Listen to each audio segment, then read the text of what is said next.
each of us, there is a fundamental fear. And the fear mostly says that you could become a nobody. At what age did you decide to become a monk? Just a week before I turned 23 Oh my or God, so 24. pretty soon. So 1997, yes, 24, yes. What made you transition from a banker to a Hindu monk? I remember clearly one incident where I was just 19 when I started working there. Somebody told me, "You're going to be here for the next 42 years." Then that felt like a noose around my neck. I remember feeling like, oh my goodness, 40 odd years. In which ways is your mind sabotaging yourself? What we see as sabotage is basically the mind doing its job. See, it appears like a sabotage, it appears like negativity, it appears all of that because we have an understanding that this should not be there.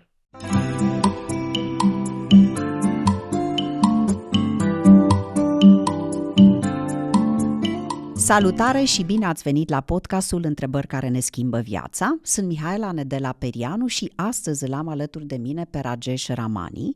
Rajesh este indian, așa că o să vorbim în limba engleză. Hi Rajesh!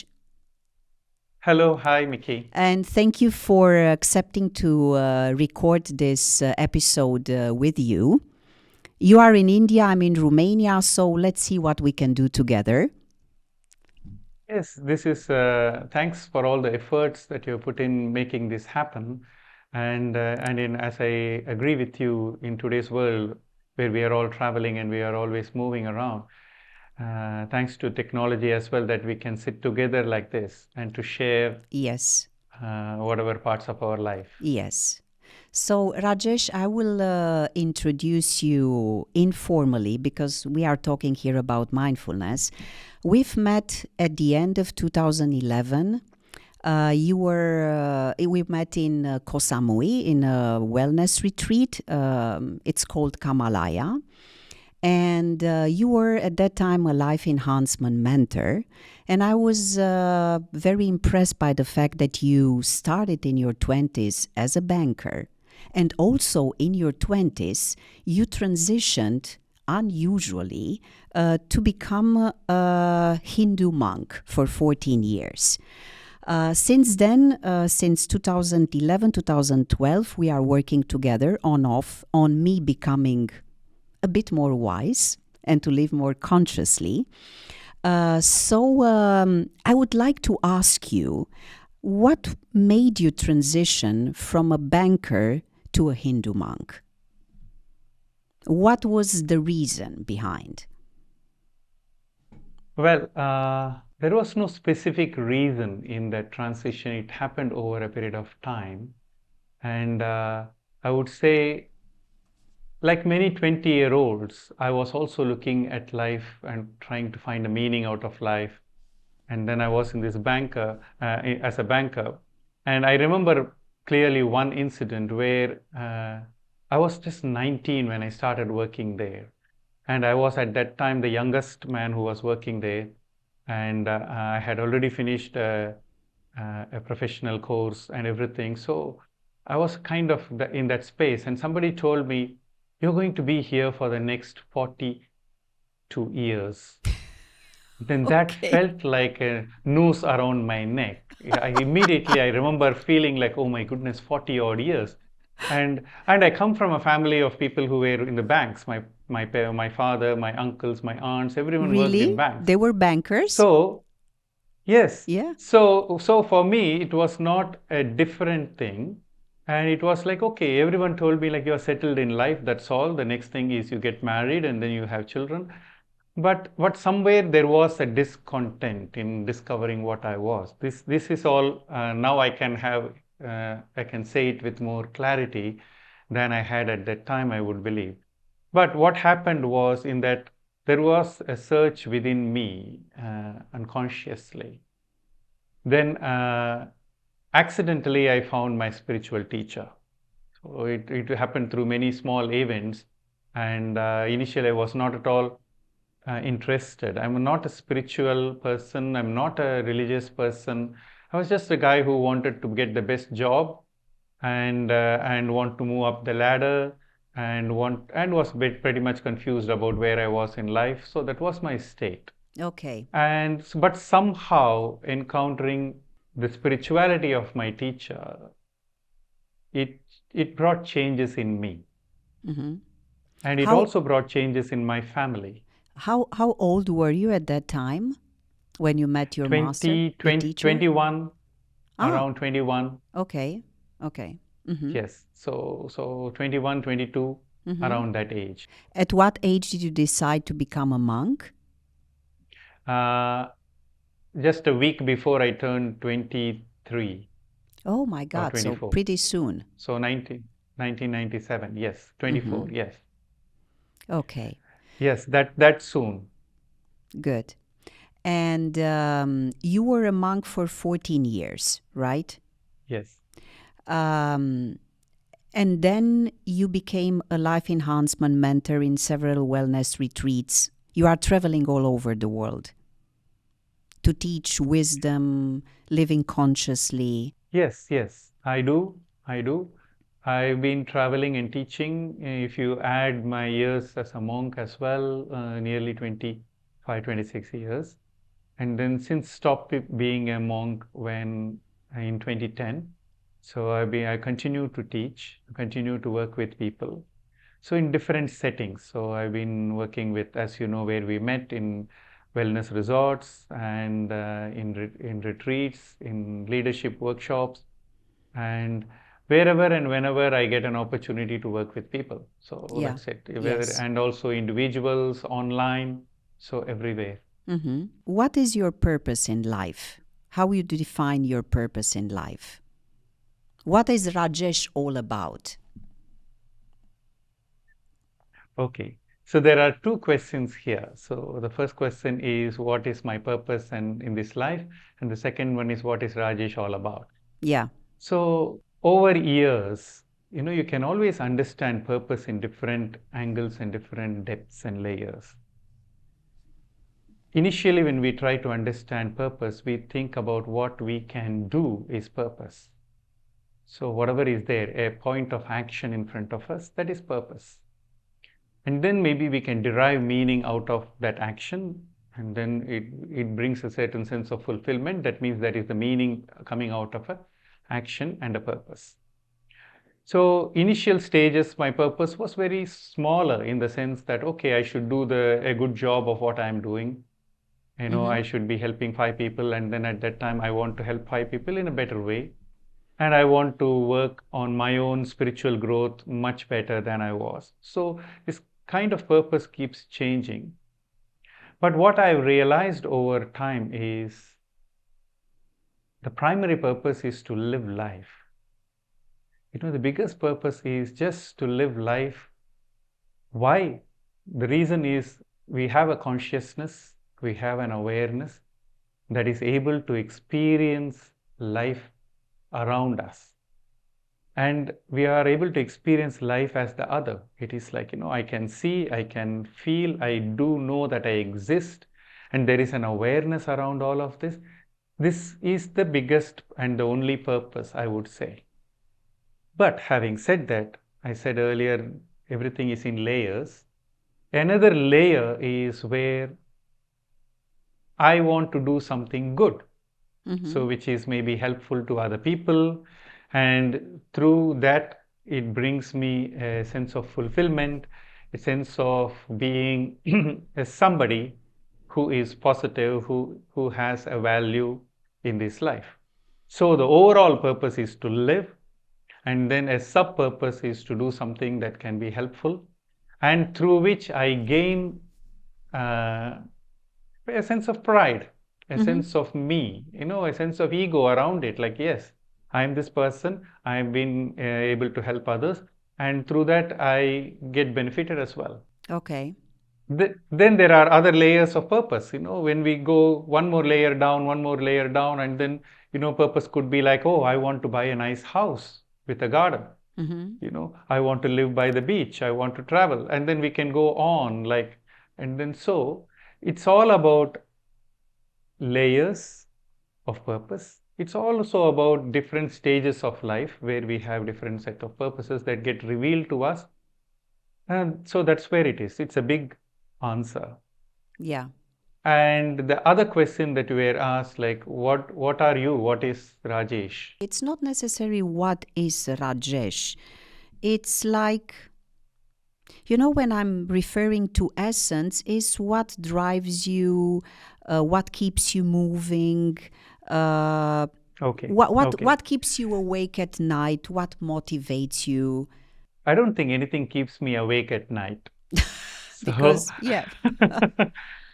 But what motivates me to do what I am doing is the benefit I see through the eyes of people who I work with, And then, to give you an example, and last year I was in Sri Lanka, so traveling there, and then I happened to meet a couple of boys. I would call them boys because they were boys when I met them 20 years back, and I was helping them. Now they are they are nearly 40.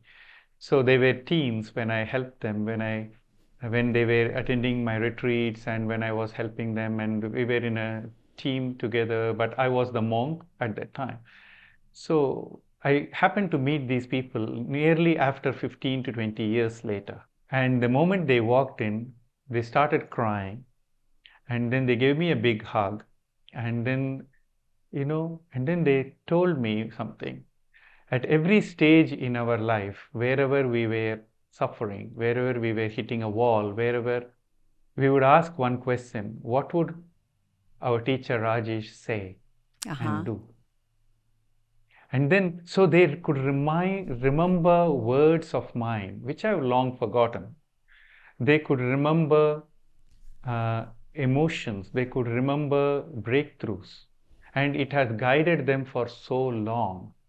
And to hear that from their own mouths, and then getting that hug was so fulfilling, because these are seeds that were sown long back.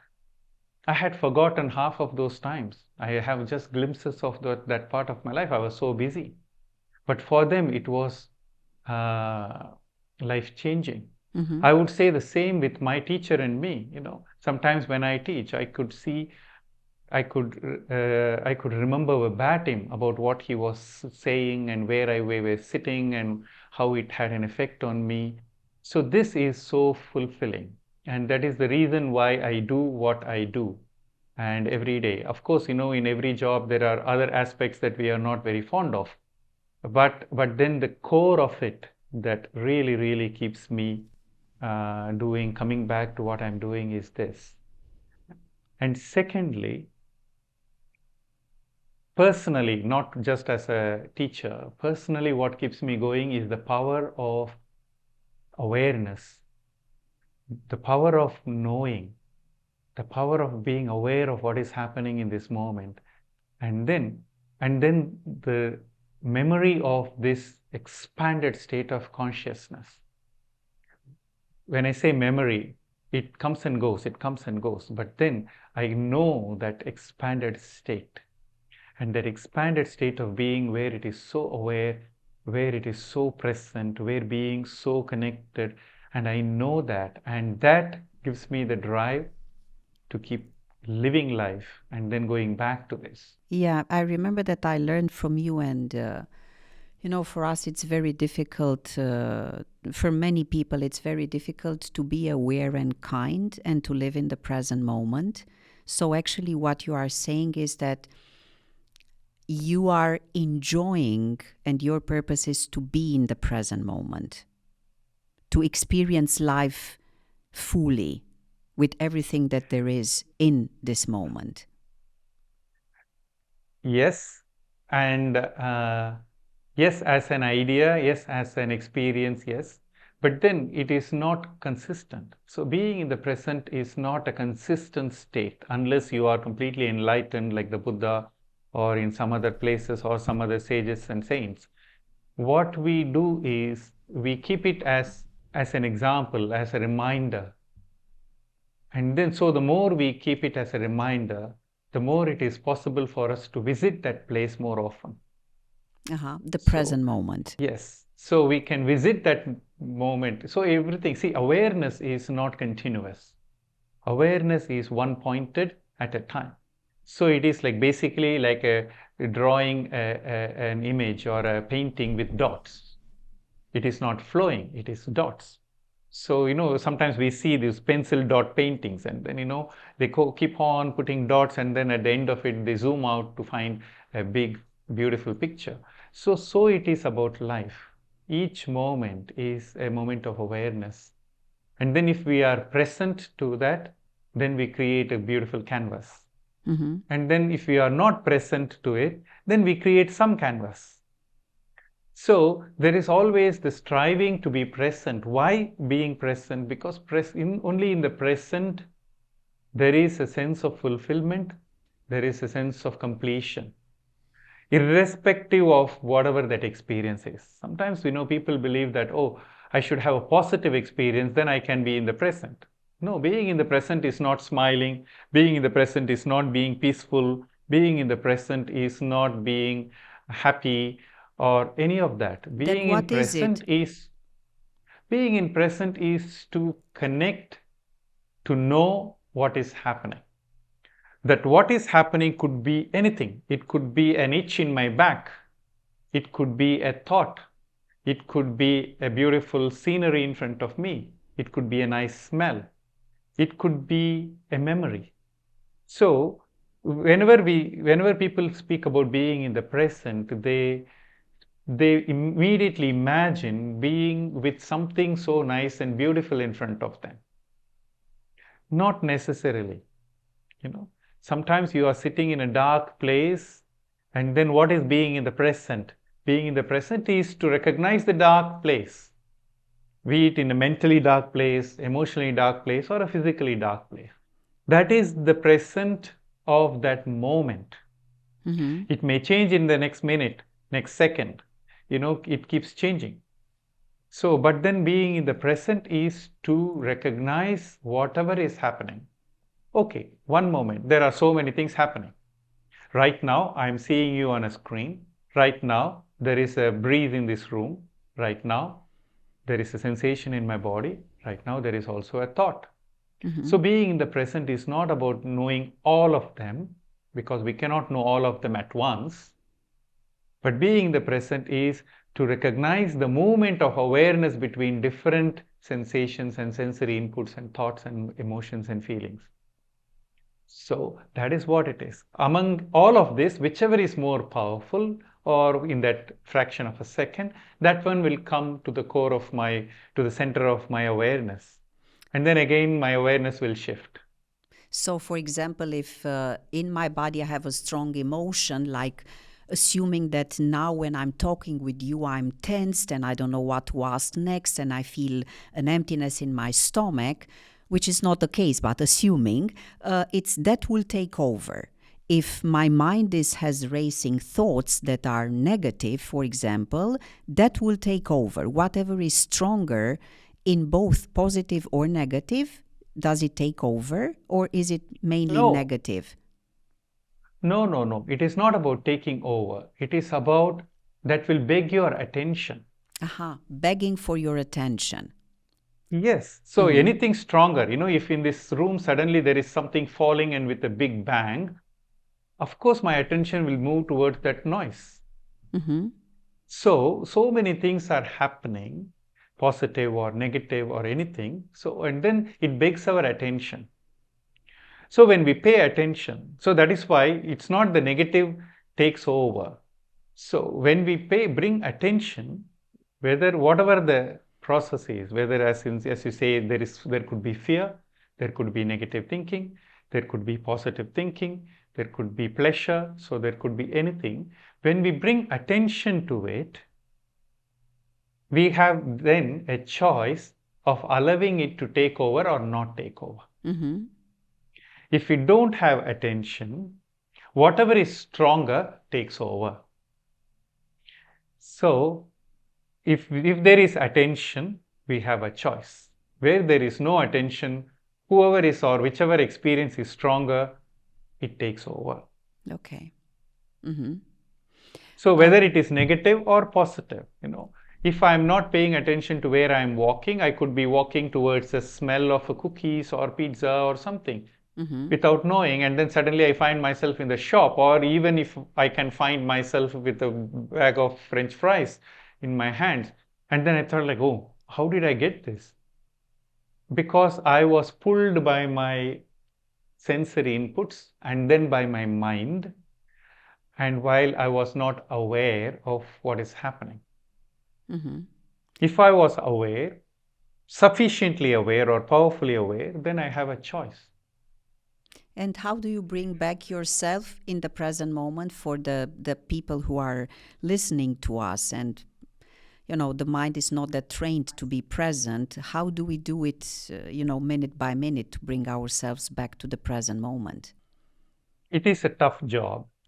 We need to practice. See, there are many ways of getting somewhere. Awareness is energy. And it is energy cultivated. So, some people have more energy most of the time. Some people have less energy depending on life circumstances. Some people train themselves so hard that they have more energy. So, if there is more energy, and then with sufficient training, which is called mindfulness, we can get into cultivating a mind that is much able to notice things as they are happening. What happens in general is we are like a feather blown away by the wind. So, when the wind blows this way, we go this way, and then when the wind blows the other way, we go that way. So our mind is so fickle that it keeps on moving everywhere, particularly in directions where there is emotion, particularly in directions where there is negative emotion. Why? Negative emotions are much more powerful and strongly wired within us as survival mechanisms. So that is why it always appears that our negative emotions take over much strongly than positive emotions.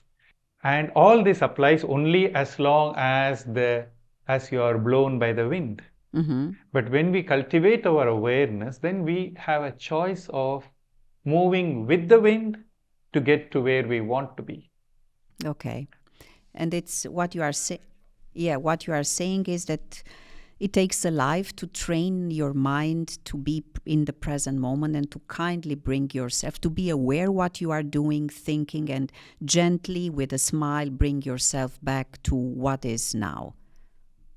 True. And it is a lifelong, it's not a lifelong practice, but it is a lifelong, that is a normal way of living life. That's all. Yeah. It is like riding a bicycle. When you start riding a bicycle, you have to think about right side, left side, and all of that. After you mastered it, maybe in a few weeks or months, then it becomes so automatic. You don't think about it. You just get on a bicycle and you don't even think about riding. Yeah. So it is with awareness. As we cultivate this habit, this practice, it becomes automatic. It becomes automatic to know what is happening. It becomes automatic. Even when your energy is low, it is possible to be aware. That your energy is low. That your energy is low, and also become aware of other things around us. Yeah. Yes. Okay, Rajesh, you know that the next question is related to what were a couple of questions that you ask yourself that change the perspective about life. Can you just give us 1-2 questions that can be inspiring also for the people listening? That questions that you ask yourself and change the perspective of your life? Whenever I'm going through trouble in life, the one question that I ask myself is, what am I fighting now? What am I fighting now? Yes. Because most of the times when we are in some trouble, there is a resistance in us. We are resisting either the flow of life, or we are resisting a flow of thoughts or emotion. something, there is a conflict with something. That is why there is suffering. So I ask the question, what am I fighting right now? That is one question which is really, really important. The second question I ask, what am I doing here? Not in a very, very philosophical sense, as in like a negative sense, but like, what am I doing here? And then how can I recalibrate my action to, in a way, to the right course? Meaning like bringing more awareness, bringing more kindness, bringing more wisdom, and then moving back. It is like some kind of getting derailed and then getting lost somewhere else. And then I ask the question, what am I doing here right now? Not in Earth or in this planet, but as in like that situation of life. Okay, so to recap, because it's very deep and interesting. So the first one is, what am I fighting now? It's like, what am I resisting? Let's give an example. Assuming that, I don't know, I go to the office and I'm pissed off that I'm going at work. Let's take it light, yes, not to go deeper in life. And I'm just pissed off of the traffic and of the fact that I don't like my job. The question is, what am I fighting now? What am I resisting? It's okay, I don't like my job. Okay, so I'm not, I have two choices. Either I make friends with my job or I change it, I do something to change it. Something like this. This is what you mean? Correct. But the first step is to recognize, what am I fighting? Am I really fighting the traffic? Am I really fighting that the people around me? Or am I fighting my life condition? So it could be, again, in many layers. We get affected by the immediate environment, and then we get triggered by some other situations or words or emotions, and then deeper could be a discontent, a situation where there is a disturbance with some aspect of our life.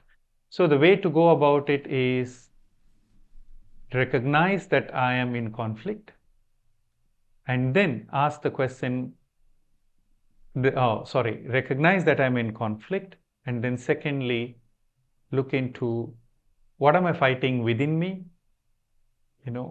That is, when we are fighting within us about a situation, there is a judgment about the situation. That is, this is right, this is wrong, this should be, this should not be, this is not what I signed up for, this is not where I should be in life. So basically, there is a comparison of reality towards an ideal or a standard. So this comparison causes us suffering. Okay. Once we label it as good or bad, right? Yes, like, good or bad, right or wrong, should be, should not be. So there is this comparison. Then the third level is whether I accept whatever is happening as it is and then act, or whether I change whatever is happening. See, whenever we speak about acceptance, acceptance is not a passive, dead state. It is not like, okay, resigned state. No. Acceptance is a vibrant state. It is a state as in just knowing what is there, what is the reality. If I want to go from India to Romania, I should first take into account of the fact that I am sitting in my house. I cannot, if I ignore this fact, and I already believe I am somewhere in London and buy a ticket from London to Bucharest, I'm never going to reach Romania. So when I say the acceptance doesn't mean, okay, I will be in India forever. No, acceptance means I am right now in India. That means I have to buy a ticket from India. So it is an acceptance for the immediate action to follow. The action is buying the ticket from my hometown. So it is not a resignation as in that I'm here.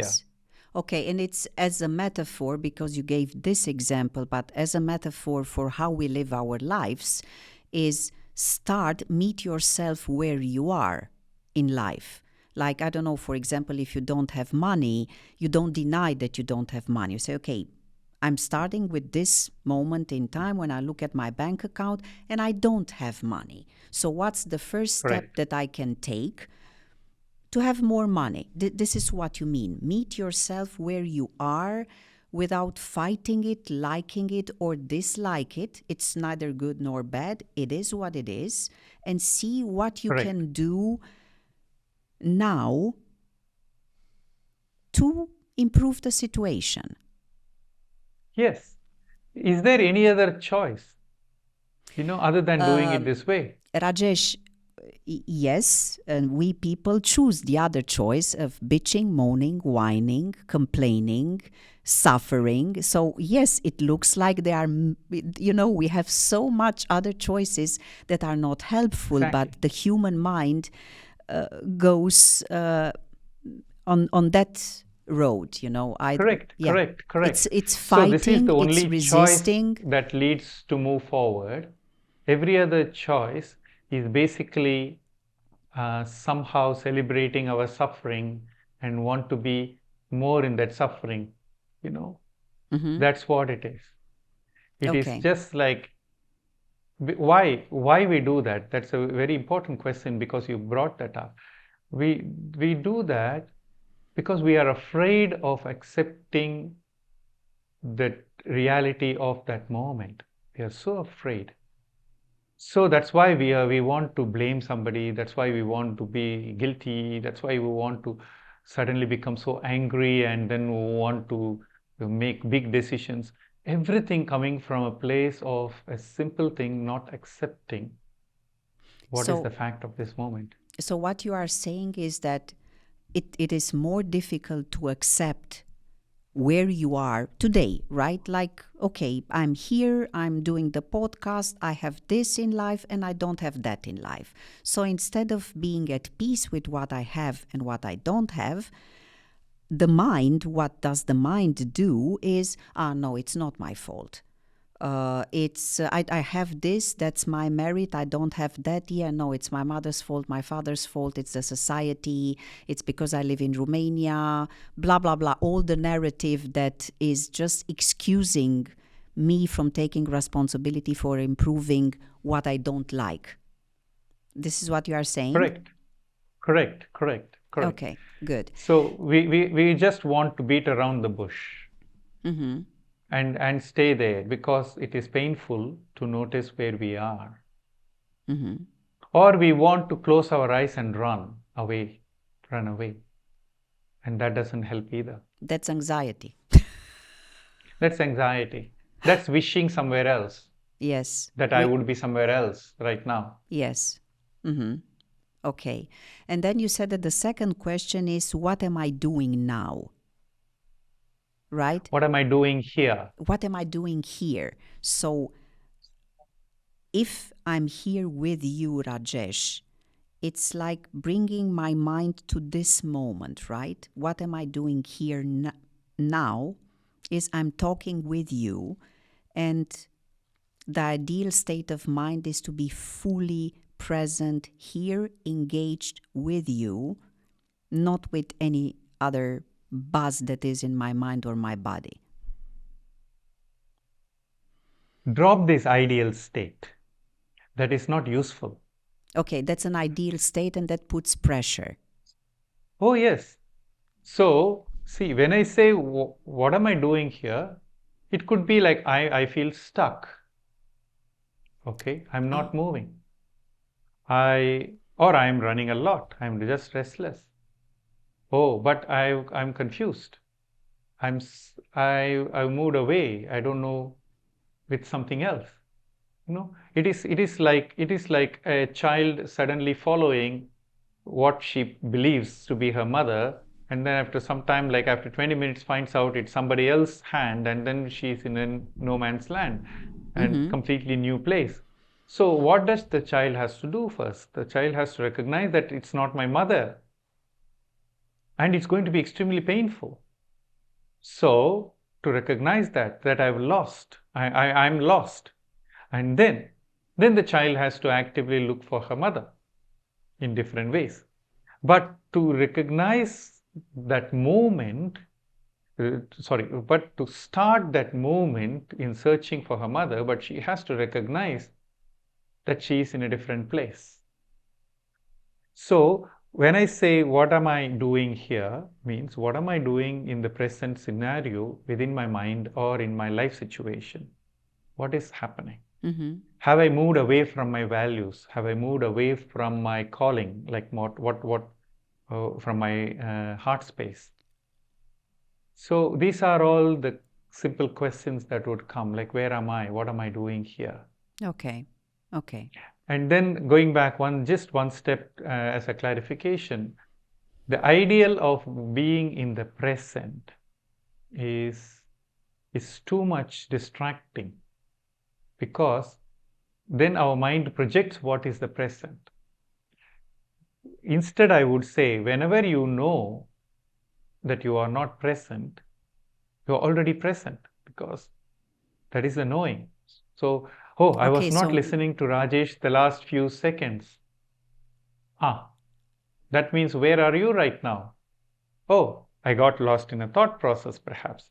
But then, the moment you know that you were not present with Rajesh's last few lines, you are already there. Yeah.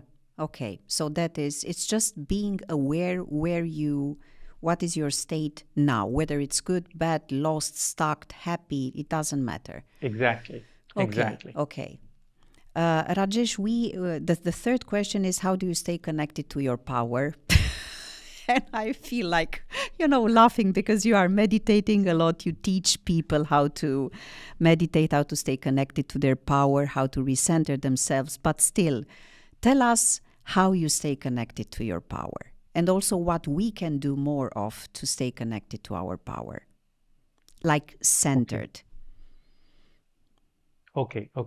So because we are using the word power, I want to clarify that word. So whenever we try to stay in our power, like as the individual power, it's hard work. And it is so scary, because as an individual, we are not the same all the time, and our identities wax and wane. So that's a painful or a fearful place. So instead, I would go with the other word that you used, which is to be more centered. So to be centered is more like having sea legs. You are on a boat and the boat is rocking, but you still, you can move about it with freedom. So that is what being centered is. So to have the freedom while everything is moving. So to have the freedom to move about it. So the few important things about that is, we need to be anchored in some aspects of life. We need to be anchored. Whether it is a routine, whether it is a practice, whether it is certain value systems, whether in some identities. So we need certain anchors. Anchors helps us to give, to bring awareness to our space, to where we are and what we are. And then second is, we need to remember to be aware. We need to remember to be aware as much as possible. Remind yourself, like in these apps and meditation apps, then every now and then, or even in our smartphones nowadays, ping and then alarm. Just to remember to breathe, remember to pause. So we have all these kind of alarms. So something to remember to be aware. And this is number 2, I would say, to be more centered. And the third one is to question desires that we fall into, desires and pleasures. So we need a bit of a, I wouldn't use control, but self-control, more in inquiring, why do I want this? What do I want this for? Okay. How important is this? What does it bring? Because people believe they want to have everything, and they have this statement nowadays, I want to live life fully. What they actually mean by that is, I want to go behind every pleasure that my mind projects. So that is not living fully. That What is is just again the feather yeah, in the wind. what is living So fully, Rajesh? living fully is the ability to have a richer experience of whatever is in front of you. If you are having, you don't need to have the best coffee in the town. But then, can you experience the coffee in your hand to the best of your abilities? It's the best that you can get out of life now. Whatever life has brought you now, today, is the best. Can you have a best experience of that one? Okay. This is what life has brought, So even when we started this podcast and with our friend TB, who is the technical advisor here, we wanted to do something else, and then we ended up with this setup and everything, Yes. suboptimal to what we were expecting. But then, if we are stuck in that point, both of us will be stuck with every other line that we are talking about. Okay. Yes, because we actually planned for something totally different, to have a different type of recording. I'm in TB's studio. You are in India. We've spent half an hour. It didn't work out. So the choice was either to be frustrated about the fact that it's not the ideal situation and technical environment, so to say, or to say, you know what, this is good enough. And to give our best. Correct. So we hold this space, and then we own this experience, and we give our full attention to this experience, and then we put our heart and soul into this experience, and we walk away from this experience. Then, it doesn't matter whether we use this or not for all technical reasons. But if both of us think about this experience, we will have a fulfillment, like, yes, we went fully on it. I was not hesitating, you were not hesitating, we went fully on it. That is the experience. That is what I call it, living life fully. Okay. Sometimes life supports our views and desires. Sometimes it doesn't. It doesn't mean we should not be shooting this again. We can do that again if that is what is needed. But being present right now, we give the best. Yes. Okay. So that is living life. Otherwise, what happens is people are running around collecting memories, and collecting experiences, collecting this, collecting that, and then they don't really stay with the experience. They put it in their kitty and then tick the box and it's done. And then they go around saying, like, yes, I've done that one and now I want the better one. If you had really done that one full-heartedly, there is no better one.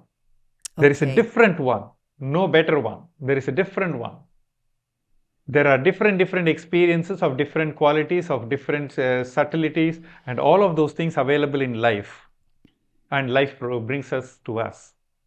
But a better one, we don't know. Okay, I got it. So it's different, not better. It's just enjoying what you have achieved, and you can do that once you really are present and there with your entire being, not True, to whatever extent we can be present. Anyway, I would not say entire, because absolutes don't work. Yes. So to whatever degree I have this can tendency, be right you now. see, it's for me, it's also black and white. And what you are trying to say, it's no, Mickey, it's not fully present. It can't be. You can be a moment fully present and then you are not. And it's like the middle is the way. It's not black or white. Yes.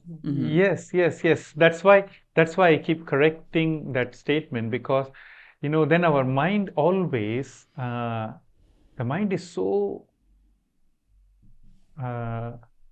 programmed, so much programmed to hold absolutes. Yes. For example, if I am talking to somebody and then I tell them, like a client, for example, and then I tell the client, I see that you are angry. What the other person would take it as, Rajesh said, I'm angry and I should not be angry. But I didn't say you should not be angry. I just said you are angry. Okay, and So, we are building on what the other is saying and taking it very personally. we take it personally, we take it as an objective to change, we take it as absolute. Or even if you don't say, I want to change, you would say, like, oh, Rajesh believes that I'm an angry person. But Rajesh doesn't believe any such sort. Rajesh just made a statement, you are angry in this moment. That's all. Mm-hmm. So, this is our tendency. Our tendency is always to either idolize something or to villainize something. So, whatever we villainize, we want to kick and push and resist. And whatever we idolize, and then we get attached to it, and then we want to hold it, and then we want to spread it as thin as possible. So, and in this whole process of kicking and holding, we miss the real experience, which is in different changing layers. Mm-hmm. It's in different changing layers. One moment is so pleasurable, then slowly pleasure reduces, and then it becomes flatline. And then again, it will move into something else. So if you watch this, that whole experience is the beauty. That whole experience. One moment it's so high, pleasurable. I remember this so vividly, one experience where I was running a meditation class, and then after the meditation, I walked out with a big smile and such energy coursing through my body. And I walk back to my office and I sit there and I feel like buzzing and everything is bright and rich and everything. And I'm telling myself, like, wow, Rajesh, this is amazing. And this whole day it's going to be like beautiful like this, full on. And then as I'm watching myself, I open my computer to check my emails of the day. This is first thing in the morning, and I check my emails of the day, and I see this energy is slowly getting plateaued, and then I see one email there which is negative, and then this energy is diving much faster. Zoom, zoom, zoom, going under, replaced by anxiety, replaced by fear. And then I saw this whole thing in a matter of 5 to 10 minutes. Mm-hmm. The whole thing completely shifted. Now, it is not about moving from positive to negative. If I watch this moving from positive and negative, and then I would think like, oh, what a bummer. I'm angry with that person who wrote that email. That is not the point. The point is I could see this gradual shift, this gradual shift. That's observing what you are experiencing, being the observer Exactly. rather than identifying with what's going through your mind or True. with the emotions. True. So there is, if you see this carefully, there is the observing part, but there is also the identifying part, because the identifying part is the one that is changing. From positive to slowly negative and fear and all of that is happening, and I'm also watching it as it is happening. So this whole sequence. So what is the beauty about it? The observation is the beauty about it. I just saw how it transformed. Wow. And also, because I saw it so clearly how it transformed, my response to that, whatever that email is going to be slightly different than usual, because I was aware. Okay. And it's not necessarily responding from a place of you need to defend yourself or to attack the other. It's just... Not necessarily. Not necessarily, but it might happen. Yeah. Yes. Okay. It might happen wherever. It depends on the situation again. Yes. Rajesh, there are no hard and fast rules. There are no hard and fast rules. There is only awareness, and then from awareness arises wisdom, and then there is kindness to support this. If we apply these three things into any situation, the right reaction or right response to the situation would come up. What are the three things again? Awareness, wisdom, that is right understanding, and then kindness or compassion. Okay, awareness is I'm aware what's going on in my mind, in my body. Then you said wisdom. Wisdom. That's complicated. Yes, that's complicated. We have to build it slowly. Yeah, it's like seeing things from a higher perspective. And with kindness, I understand. It's just being kind with ourselves that we did the best we could. And, life is the way it is, neither good or bad. Yes, kindness towards whatever the situation is, ourselves or others. See, let me give you a very simple example of wisdom here.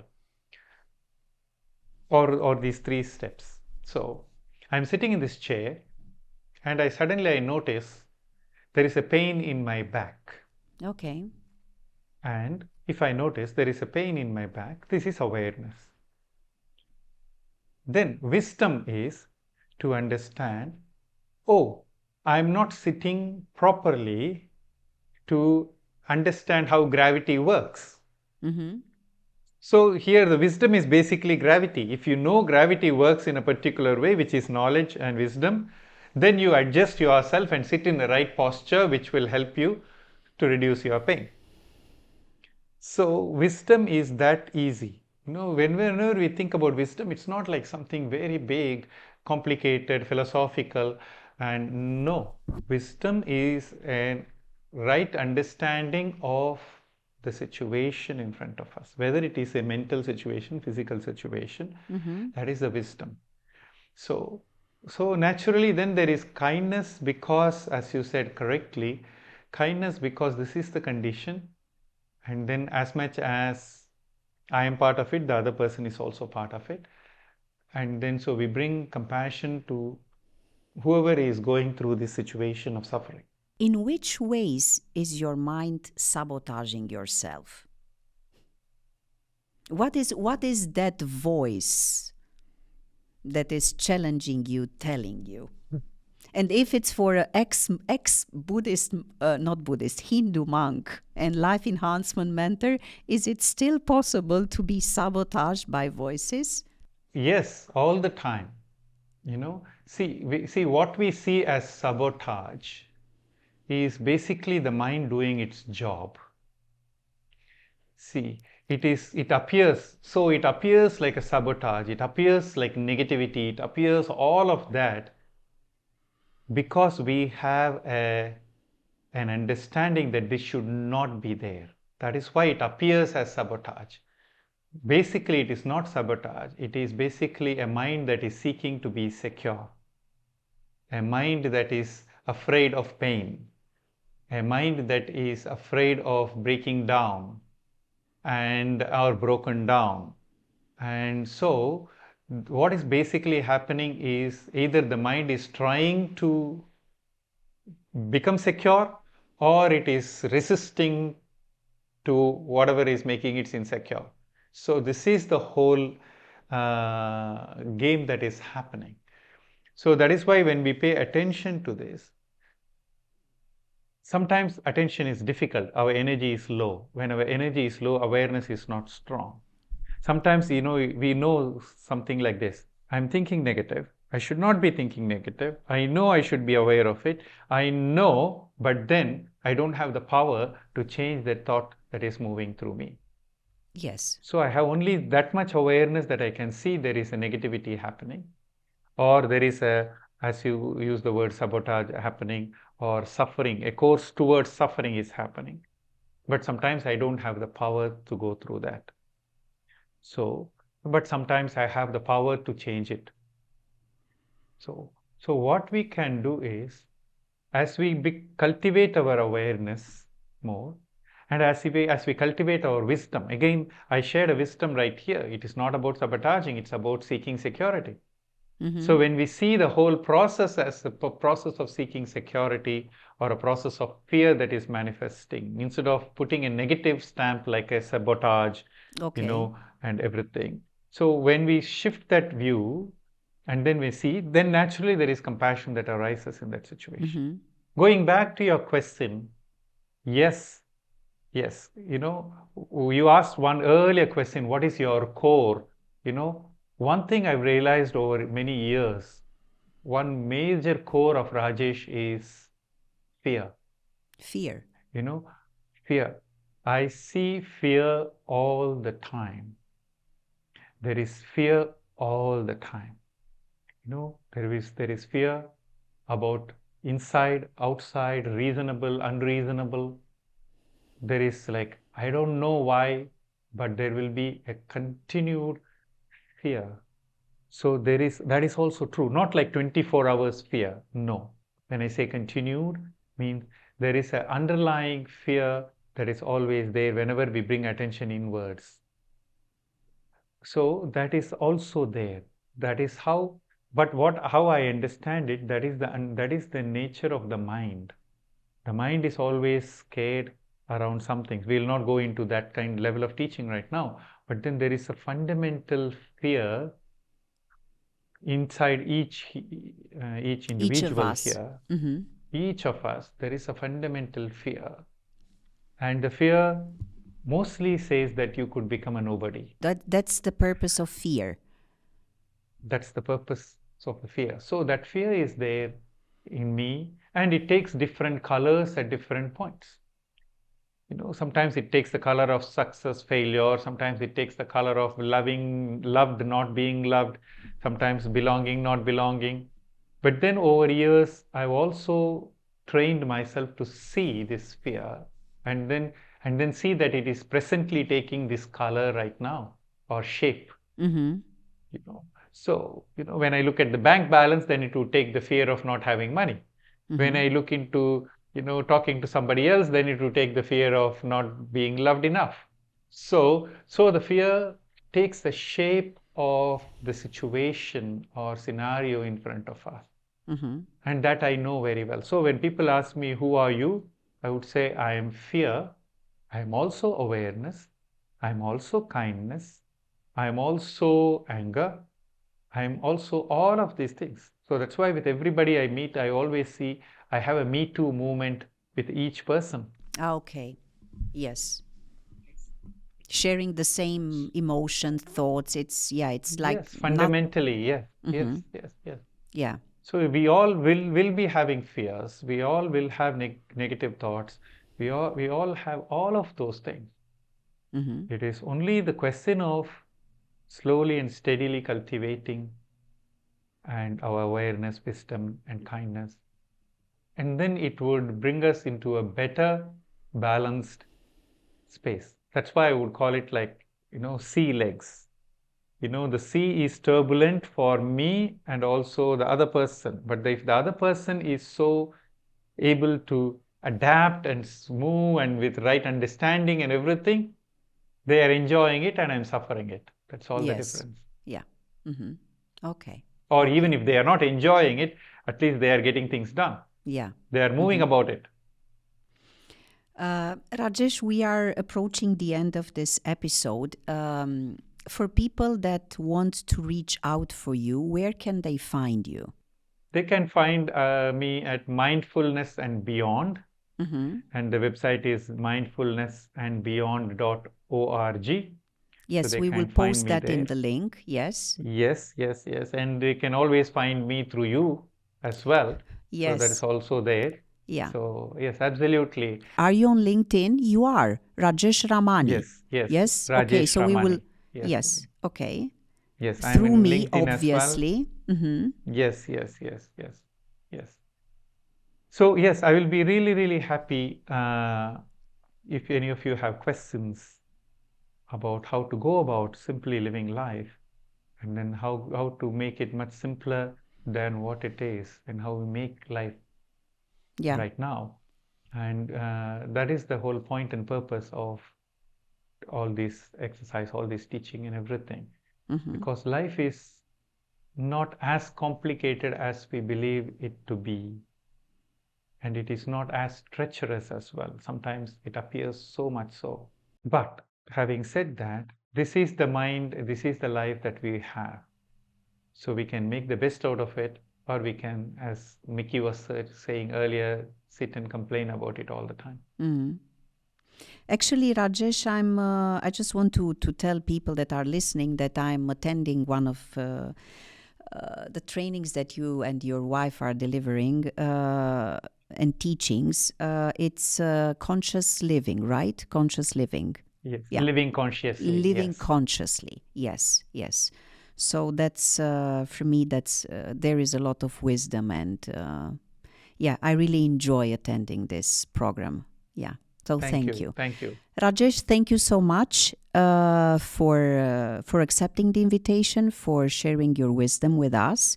And now I will switch to Romanian just to close, the podcast. Thank you very much, Mickey, for having me here, and it's such a pleasure to getting to know you over the years, and it's so beautiful to sit together and have this conversation.